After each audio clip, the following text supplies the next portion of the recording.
Salut à tous, on se retrouve aujourd'hui pour une nouvelle vidéo de la préparation de la 4L. Et aujourd'hui on va simplement changer les cylindres blocs de tirant de train avant.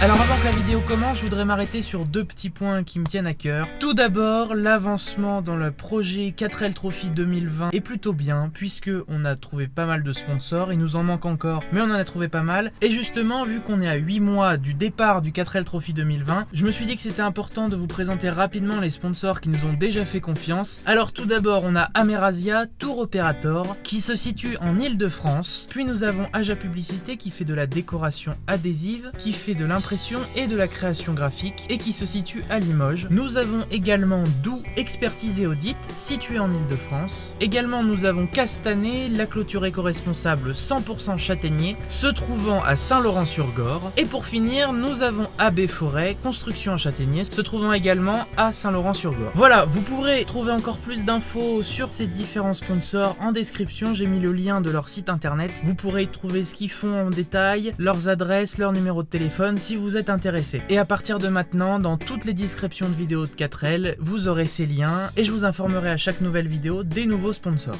Deuxième petit point important, je serai au 4L International 2019 à Tenay dans le 41 du 19 au 21 juillet. Donc si vous voulez parler 4L, me croiser, discuter un peu avec moi, il n'y a pas de souci, j'y serai et je serai content de vous rencontrer et de parler un peu avec vous. Même si je sais qu'il y a peu de chances que je rencontre des abonnés là-bas. Voilà, on peut maintenant passer à la vidéo. On peut maintenant attaquer la vidéo. Alors les tirants de train avant sur une 4L, c'est important de les changer, surtout si elle a beaucoup de kilomètres. Enfin, les cylindres blocs de tirant de train avant, puisque c'est ce qui triangule le train avant et qui permet qu'il ne fasse pas d'avant et d'arrière lorsqu'on roule, lorsqu'on accélère, lorsqu'on prend un dos d'âne, et qui permet de ne pas arracher le train avant. Donc ces cylindres blocs, c'est très facile à changer, d'où la durée assez courte de cette vidéo.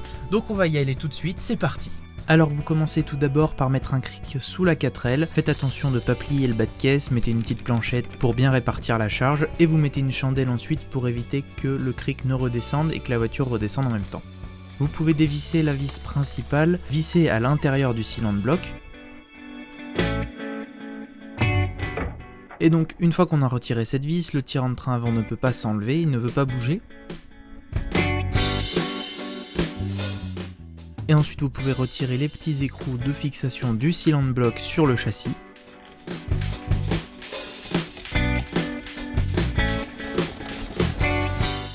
Il y a une petite rondelle, faites attention, faut pas la perdre. Et ensuite l'écrou ne peut pas sortir par l'arrière, il faut en fait retirer tout le tirant. Et donc c'est très facile, il y a juste un écrou à bloquer sur le dessus et à prendre avec un cliquet par dessous. C'est très facile d'accès, très facile à défaire. Vous retirez juste l'écrou du bas, pas besoin de retirer le boulon en entier. Et ensuite, vous pouvez retirer le tirant. Ensuite, vous pouvez gratter un peu puisqu'il y a de la terre qui s'est fichée derrière. Et il faut accéder à l'écrou de derrière pour pouvoir le bloquer puisque sinon il tombe dans le vide lorsqu'on met le cliquet à l'avant. Pareil de ce côté, il y a le petit écrou, la petite rondelle derrière. Et une fois que ça s'est enlevé, le cylindre bloc s'enlève. Donc voilà à quoi il ressemble, il est vraiment pourri, en fait c'est un endroit où la boue stagne très facilement, et donc comparé au tout neuf, il est vraiment différent. Vous pouvez passer un petit coup de brosse métallique et de brosse pour enlever la boue, les petites poussières, les petites rouilles, pour éviter que ça rouille par derrière. Et vous pouvez replacer le nouveau cylindre bloc, qui n'a vraiment pas la même tête du coup, mais qui se met parfaitement, c'est exactement le même qu'à l'origine. Vous pouvez remettre la vis et son écrou des deux côtés, sans oublier de mettre la rondelle.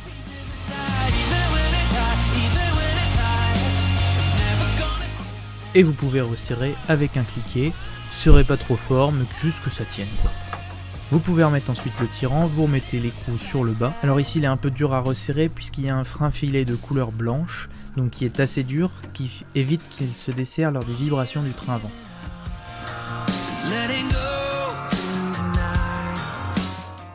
Vous pouvez remettre l'écrou central dans le tirant. Alors ici, utilisez un petit marteau pour tapoter dessus pour qu'il rentre plus facilement. Et vous remettez l'écrou derrière, tout simplement. Pareil, utilisez une clé derrière pour bloquer l'écrou arrière. Et vous vissez simplement celui de devant.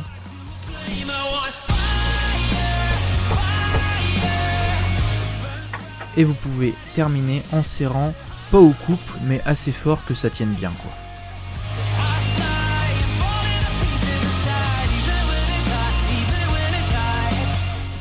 Alors ensuite vous pouvez redescendre la voiture du cric. Et vous pouvez vérifier que votre cylindre bloc tient le coup et qu'il est bien remonté. Et puis vous refaites exactement les mêmes étapes pour le deuxième côté, c'est exactement la même chose, le même principe.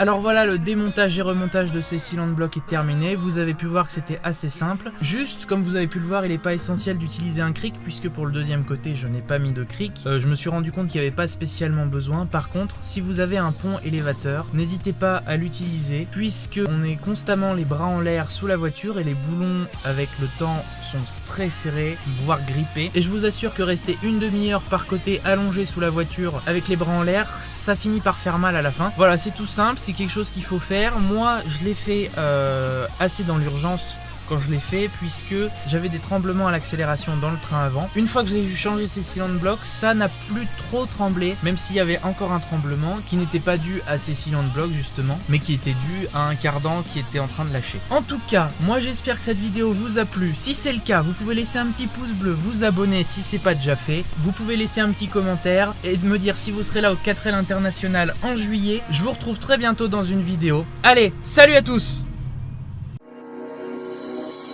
Bon, tu peux liker, commenter, partager, tu peux t'abonner aussi bien sûr, tu peux aller voir mon autre chaîne YouTube qui est totalement différente, et puis comme t'as rien d'autre à faire, bah va voir une autre vidéo, mais avant ça, va dans la description, tu vas voir il y a un petit lien, tu cliques dessus, il y a écrit Utip, et ça peut vraiment m'aider. Allez, salut!